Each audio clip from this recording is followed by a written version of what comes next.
Welcome to A Blaze of Story. Now I'm going to put some respect on our storyteller's name by reading your bio. So, Milo. Edward Johnson, also known as Milo. Born in Harrow, Ontario. Milo attended Harrow Public Elementary School and Harrow District High School. He attained a Bachelor in Environmental Studies from the University of Waterloo and a Bachelor of Education from the University of Windsor. Milo taught for the Greater Essex County District School Board for 32 years. During his teaching career, he specialized in physical education, attaining a physical and health education specialist qualifications from the Ministry of Education.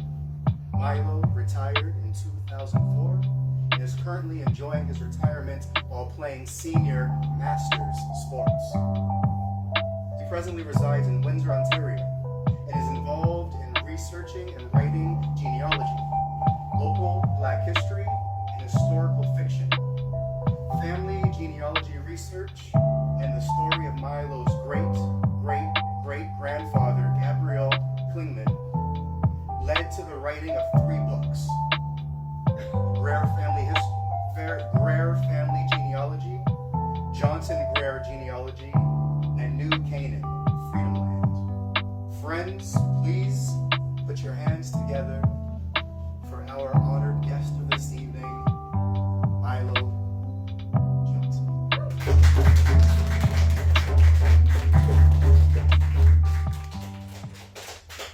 Thank you, TJ, for the introduction. I don't know if I can live up to it. Good evening, everyone. I've chosen to reveal to you my family's history through poetry, spoken word, and short stories. The title of my presentation is The Stories We Tell from Africa to Today. So instead of just filling you with all these facts and things, I mix it with poetry and spoken word. So the great author Maya Angelou said, "It takes more than a horrifying transatlantic voyage chained in the filthy hold of a slave ship to erase someone's culture." And so, as I did my family history, I started writing. I didn't just write the book, I wrote poetry. And the first one I'm going to do is called A Ship Sailed. A ship sailed from the Euroland in search of riches and gold. Landed on a continent, 'twas Africa, I am told. The ship returned to Euroland, goods and spices filled its hold. But oh, what thoughts were carried about Africa's black gold. The ship sailed back to Africa, built slave castles on its shore. Black Africans were captured, lost freedom forevermore. The ship sailed to America, black suffering filled its hold. But o'er the ship arose a moan from atrocities untold. A skiff crossed the river Ohio, escaped slaves huddled on board, fleeing unbearable captivity. Follow the North Star was the word. A ship sailed from Port Sandusky on the Underground Railroad. Landed on Canadian shores, they found freedom. Praise the Lord. Well, I looked for more information in Africa, and I found an ancient African saying, and it says, "Until the lion has his historian, the hunter will always be the hero."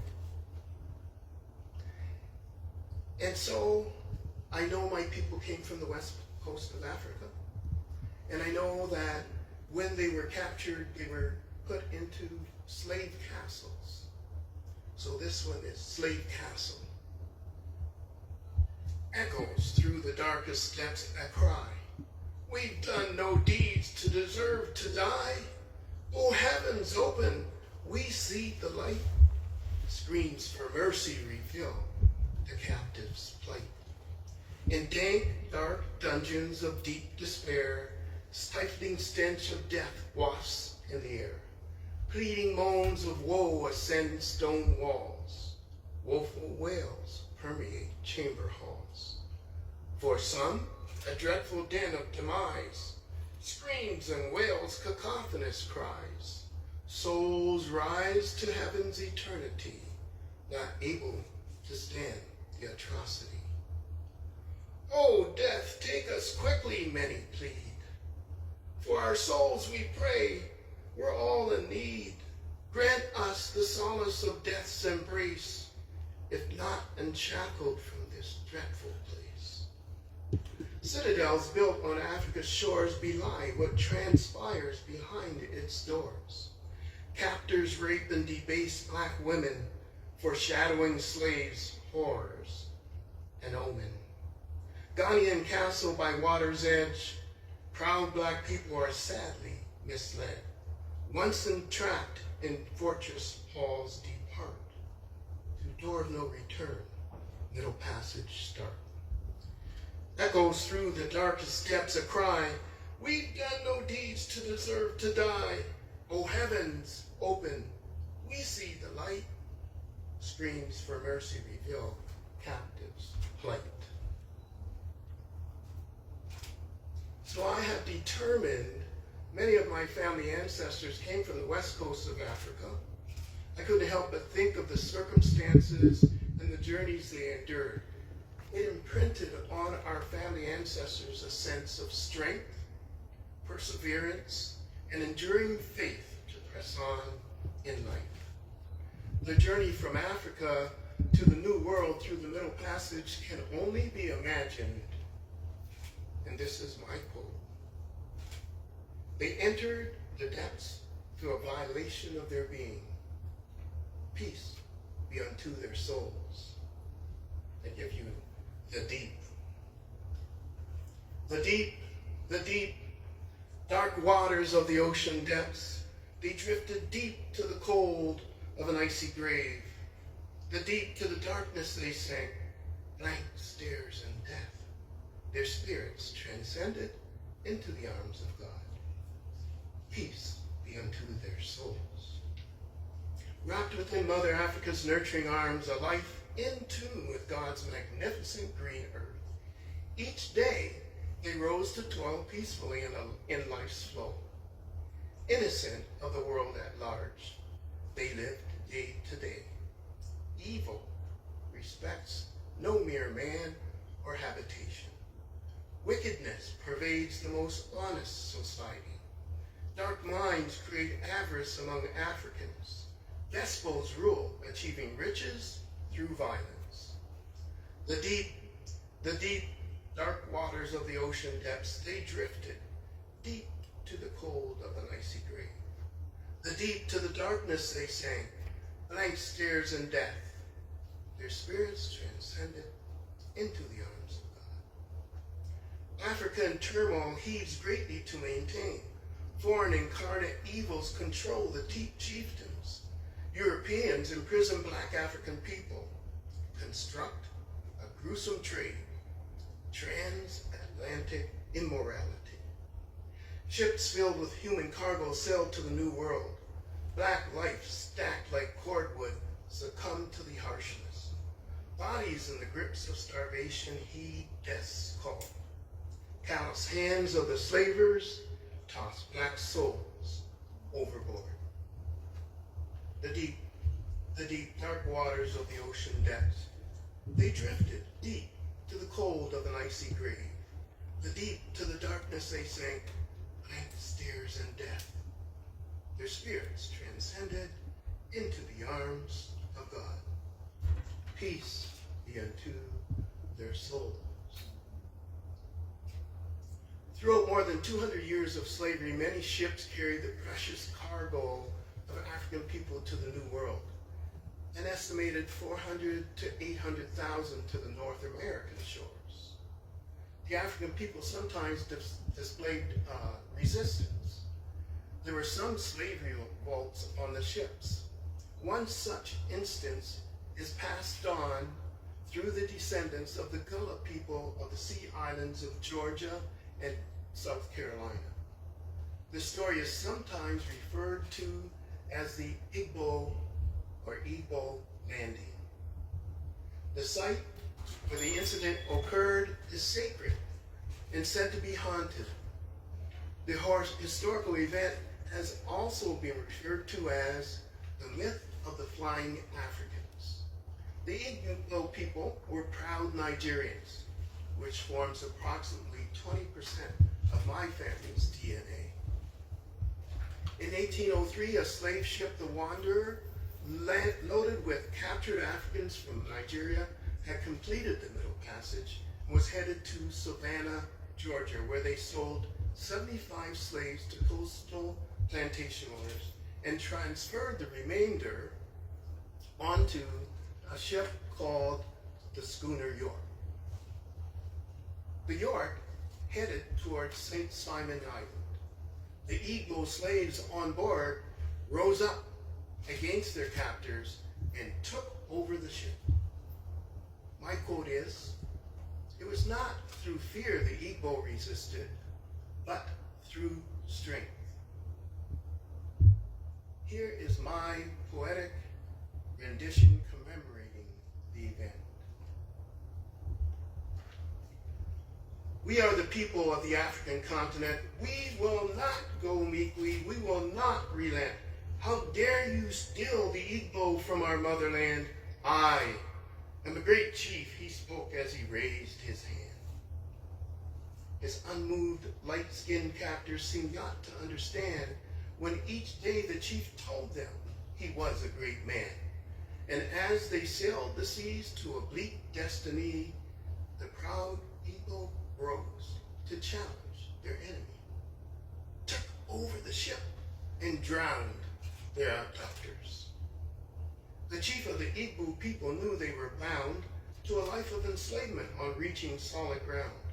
His people then decided they would not give in to the evil slavers committing ultimate sin.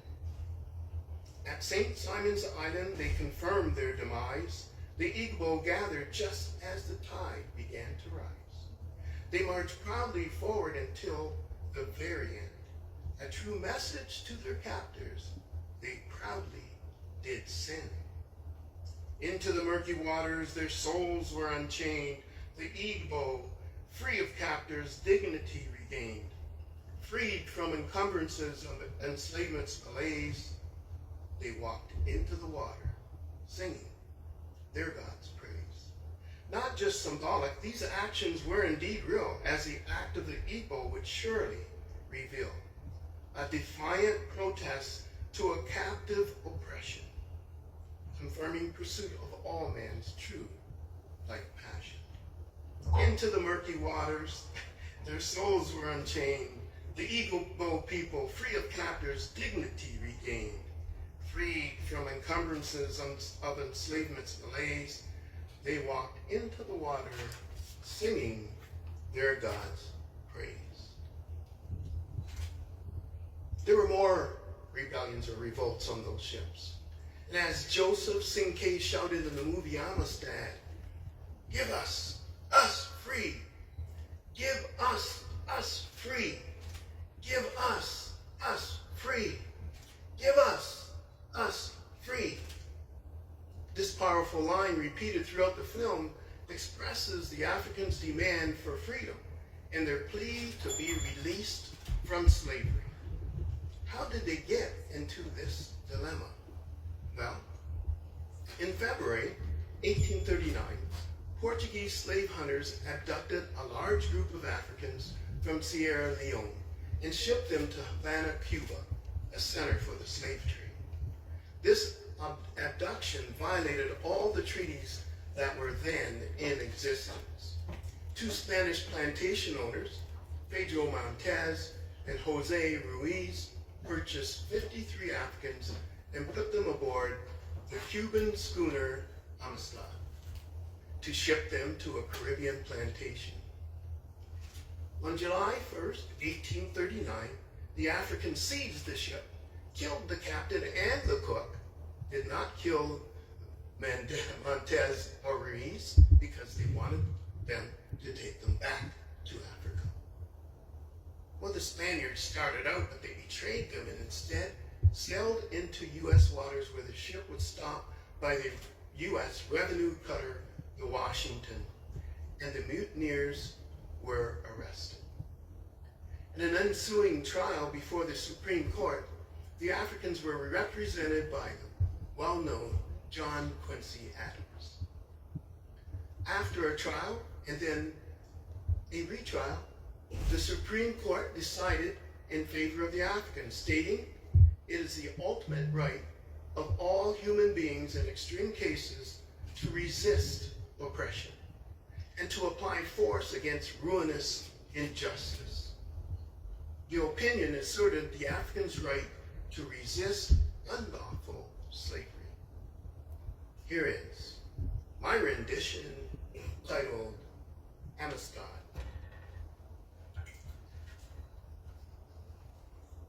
Amherstburg. Here we stand. Are we not men created from God, just like you? We were stolen. Our home is Sierra Leone. Here we stand. We have committed no crime.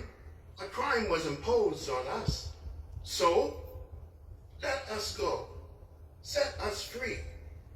Here we stand. I have a name, Senge Pie. Are we not men with names as you are? Here we stand, proud, defiant, dignified. Grant us our rights constitutionally. Send us home. Here we stand.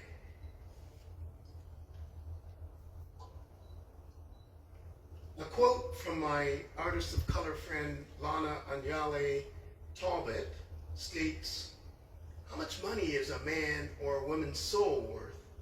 What price is a man's worth, and who has the right to price and pay for a man?" We all know chattel slavery was demeaning and dehumanizing. I know some of my ancestral families were sold into chattel slavery. Close your eyes and picture yourself standing naked on an auction block, stripped of your life and independence. Such was the experience portrayed in this writing, Slave Sale. No dignity is given. She stands alone, unclothed, yet clutching to her bosom the newly born babe. Fear grips her face. Her legs tremble as an overseer runs his hands along the curvature of her back. His hand does not relent, but continues to sample the softness of her loins. And as pleasure crosses his face, she allows her mind to wander, to lessen the demeaning process taking place. Mostly men pack the room gaping at the naked physique of black slaves. No dignity is given.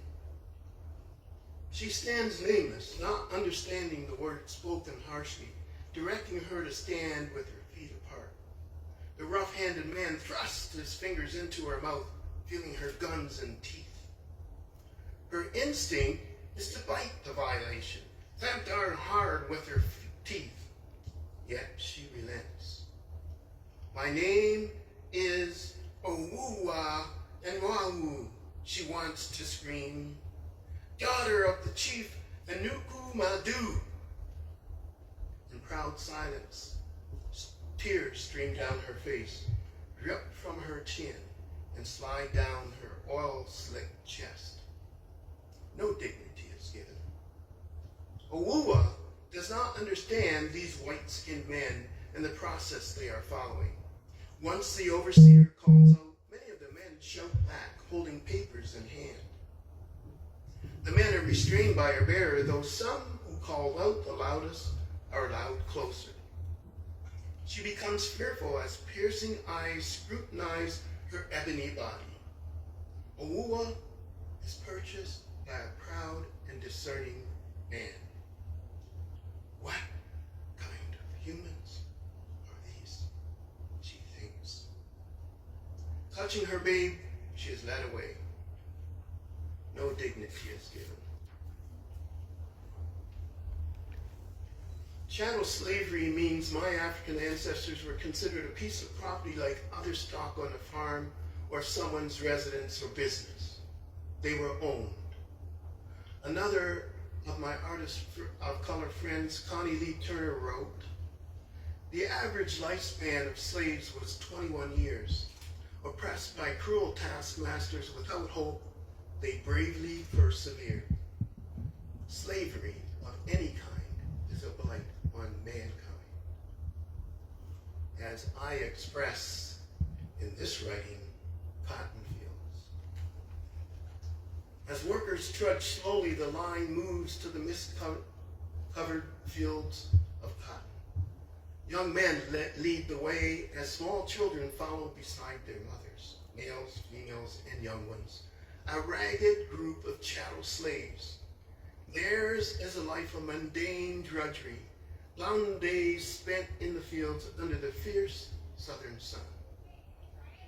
We are the forsaken people, stolen from our African home, beleaguered chattel labor through no failures of our own. A mournful dirge-like song rises at the most dangerous part of the day, mid-afternoon, when weary legs and arms demand unavailable sustenance. Bones ache and heads pound from the searing, suffocating heat. They sing in a rhythmic intonation which allows the body to press on. Oh Lord, we know you're watching. Through grace hear our desperate plea. We die if we die, for next morning, please take our sweet souls with thee. We wake each day at sunrise, driven into the fields to toil. Under the overseer's eyes, we slaves till the southern soil. The slave lament continues to rise through voices strained by long days of hard work, minimal nourishment, constant fatigue, forced, unpaid labor. Their desperate pleas reach only ears of the master as they work in plantation fields of rice, cotton, and indigo. Their songs continue, and God is listening. At times, to hide internal pain, we begin to pray and sing. Listen to the sad refrain, 'tis a plea of hope we bring. We do not sing of happiness, our songs are desperate prayers. We ask God for our freedom in these times of deep despair.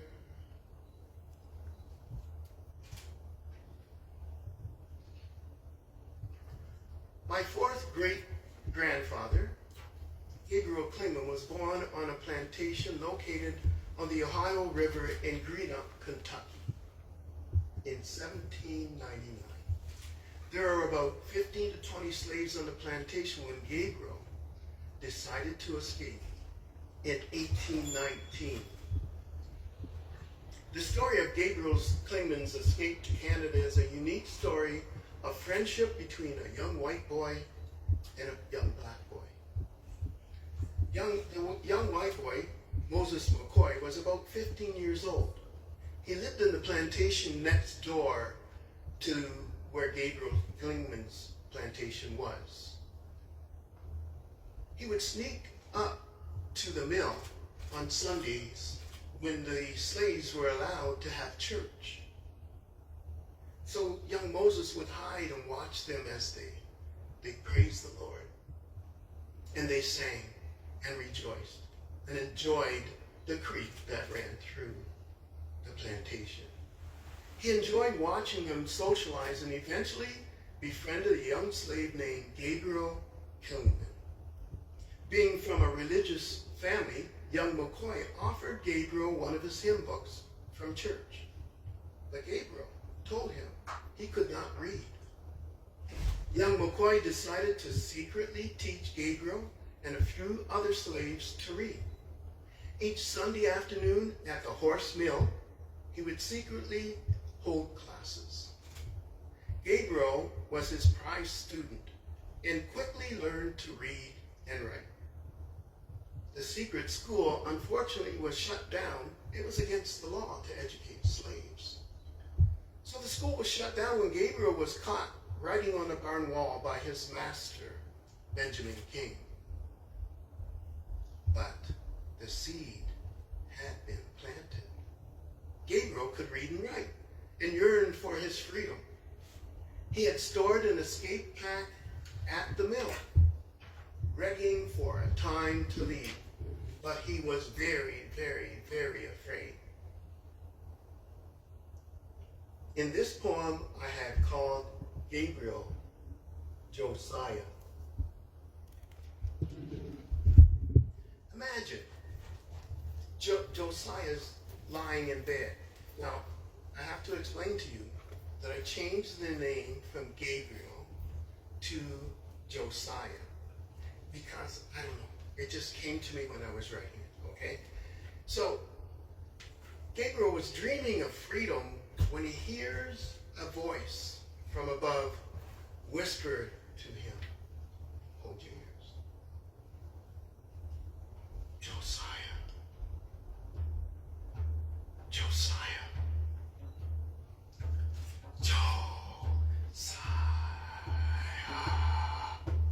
It is time. Go. Run now. Josiah.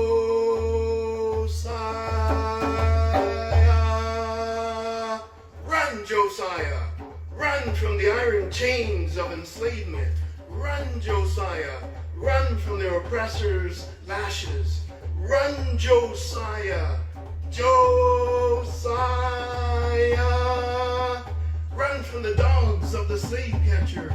Run, Josiah. Run. Run from the dehumanizing chains of the slave master. Run, Josiah. Be strong. Don't give in to the fear once the deed is done. Run, Josiah. Run from the desolation of the human spirit. Josiah. Run to the unfettered life of liberation. Run, Josiah. Run to the arms of equality. Run, Josiah. Run. Don't go back. Run, Josiah. Run. Josiah. Run to freedom.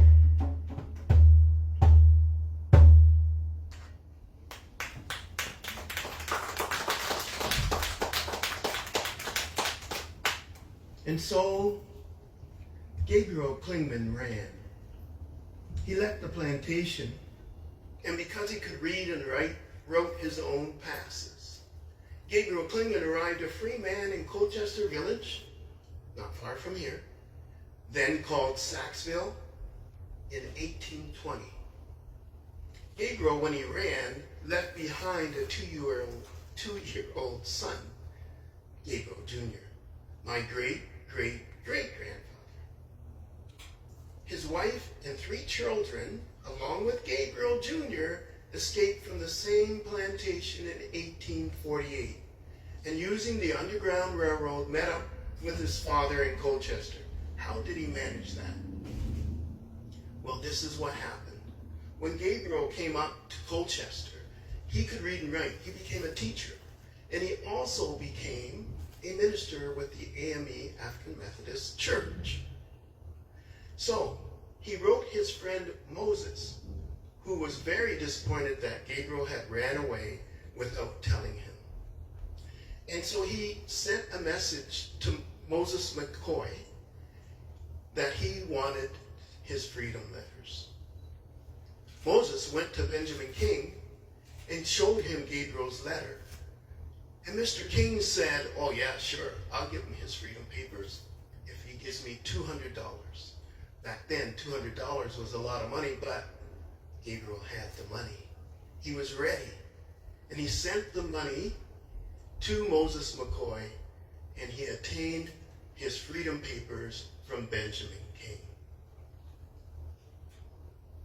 Moses McCoy was surprised when Gabriel made a trip down to Kentucky and surprised him with his presence. He was well dressed, well spoken, and the two friends got to meet again. My quote, "Our history is in the stories passed down through generations." So I have this poem. As I was sitting and writing, I just tried to imagine my people escaping and how they came up through the Underground Railroad. Our history is in the stories passed down through generations. This one's called Our People, or My People. Tread silently, my people. Go quickly through dark of night, following the North Star on this, your perilous flight. Pray softly as you journey. Trust in the Lord with all your might. Travel safely, dear family. New Canaan is within sight. And so each summer, our Greer family celebrates our presence in Canada. The great Martin Luther King said, oops, oh, I left one out. Okay, I'm backing up, okay, because I left one out. And this one is called Lunch Counter. I jumped too far ahead. Lunch Counter. The great Martin Luther King said, freedom is never voluntarily given by the oppressor. It must be demanded by the oppressed. After freedom from slavery was achieved, the civil rights struggle for equality developed a sense of pride amongst my people. To achieve this, non-violent civil protests took place. These protests and marches demonstrated fierce determination, devout resolution, and great leadership. As a teenager in the late 50s, well, actually 1960s, I watched in awe and with pride my people striving to achieve equality. In 1960, I was most impressed. I was 11 years old.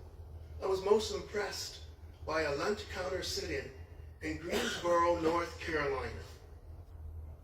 The Greensboro Four, David Richmond, Franklin McCain, Ezell A. Blair Jr., and Joseph McNeil were a catalyst to the subsequent sit-in movement. This writing tells their story, and you'll see why I like this one and you didn't want to leave it out. Lunch counter. They sat, reading, studying, writing in silence, on round vinyl red stools. They sat.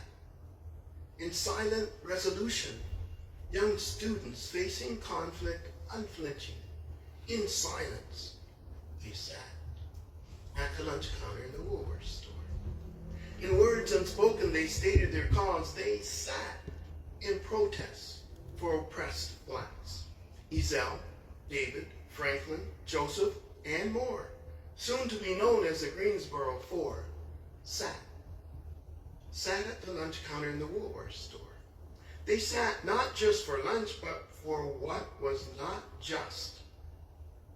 Brave young blacks in pursuit of a change, they sat for civil rights, for people to see through nonviolent action change was a possibility.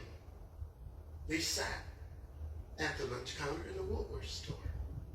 Then they came, as was expected, in violent opposition, spewing vile hatred, screaming in disdain. Hey, Negroes, get out, you can't eat here, blowing smoke in their faces and spittle in their ear. But still, they sat at the lunch counter in the Woolworth store. They sat undeterred, silent, in peace restrained. Each day they returned with more students, again and again. Each day refused service, abused and attacked, in proud defiance to racial injustice. They sat at the lunch counter in the Woolworth store. Through perseverance and public demonstration, nonviolent sit-ins spread across the American nation. They sat defiant. The Greensboro Four joined MLK. Persistence and resolve led to justice, they say. When they sat at the lunch counter in the Woolworth store. You enjoyed that one? Yeah, I like it. Oh, boy. Okay. And so we progress to the present, and yet today we struggle to achieve equity, diversity, and inclusion. Yes, there is much left to do. Each year, my family celebrate our presence by gathering for a reunion. It's the rare reunion at Micmac Park. We celebrate our history, genealogy, and diverse cultural presence. Much discussion takes place about the world's social dilemmas, but most of all, we tell stories, much like the traditional African griot. And unfortunately, some of our grayer people can't stop, and they just tell story after story after story. We celebrate our culture, which includes food, and I'm going to leave you with a kind of happy poem. This writing tells the story of our picnic day, and I say, good food brings people together and nourishes the soul. I call this writing cornbread and collards. How do we choose the food we eat? You're going to get hungry. Is it random or tradition we keep? Now here is something people may not know. Some find foods we eat are good for the soul. Our roots are in Africa, foods are too. It shows our culture, everything we do, passed down through our many generations in very tasteful food combinations. Food is uniting, a connecting thread. People congregate as one to break bread. Family gatherings for special days means traditional food made in unique ways. For breakfast, sausage, gravy, biscuits, and grits. Waffles and fried chicken are always big hits. Pancakes, fried ham, and hot tea will do, or maybe it's cornmeal mush for you. Dinner can be standards, your normal dish, like mashed potatoes, gravy, and fish. And you can't forget about the mac and cheese. I'll take a double helping of those, please. Corn fritters or corn pone and sweet-baked yams go great with beet greens and slow-baked ham. Chitlins, neck bones served with red beans and rice. Washed down with lemonade sounds very nice. Our roots are in Africa, foods are too. It shows our culture, everything we do. Passed down through our many generations and very tasteful food combinations. For large reunions, stay within the norm. Serve melons, Kool-Aid, and buttered sweet corn. Make me hungry. Barbecued chicken, ribs, and slow-baked beans. Follow it up with sweet tea, by all means. For a southern meal, touch shrimp or gumbo. Make a pot of jambalaya, with crispy hush puppies and fried catfish. Don't forget the hot sauce to spice up any dish. Cornbread and greens are my favorite, man. I gobble them up right out of the pan. But I love collards with ham hocks for flavor. And Mom's sweet potato pie is the rave. How do we choose the kind of food we eat? Is it random or tradition we keep? Now here is something you may not know. Some fine foods we eat are good for the soul. Thank you for listening to my story from Africa to today.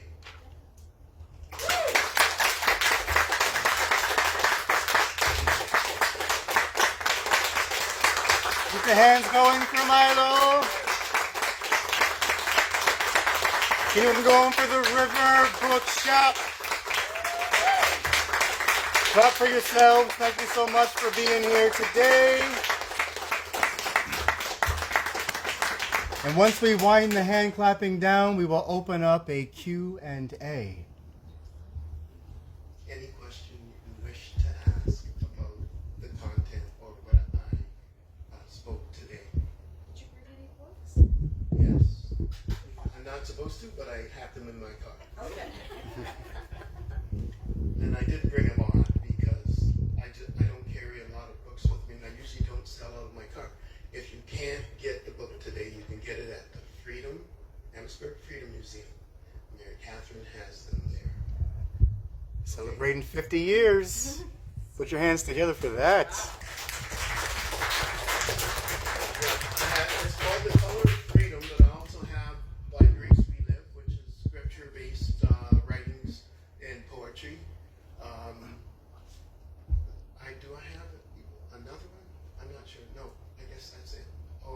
history of New Canaan, New Canaan Freedom Land. Yeah. Any questions about the you can ask anything. The content, like I was impressed with the Igbo people. And they have a monument there that's underwater. That somebody did a sculpture based, and it's underwater and it has them standing. It's really striking. But that's exactly what they did because they were desperate and they didn't want to be enslaved. Am I just not very well learned? How come we don't know about Well, this? How come Hollywood's never jumped on that? Hollywood, there was a documentary. There's also a documentary about the Clotilda, if you've ever heard of the Clotilda. That's a really good documentary. They found the ship. They just found it like a few years ago. Did you remember here?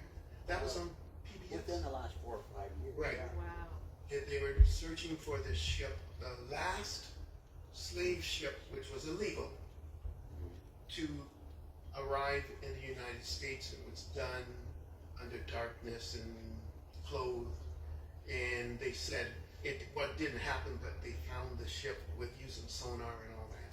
Amazing. Yeah. There's a settlement down, what was it, Alabama or Mississippi?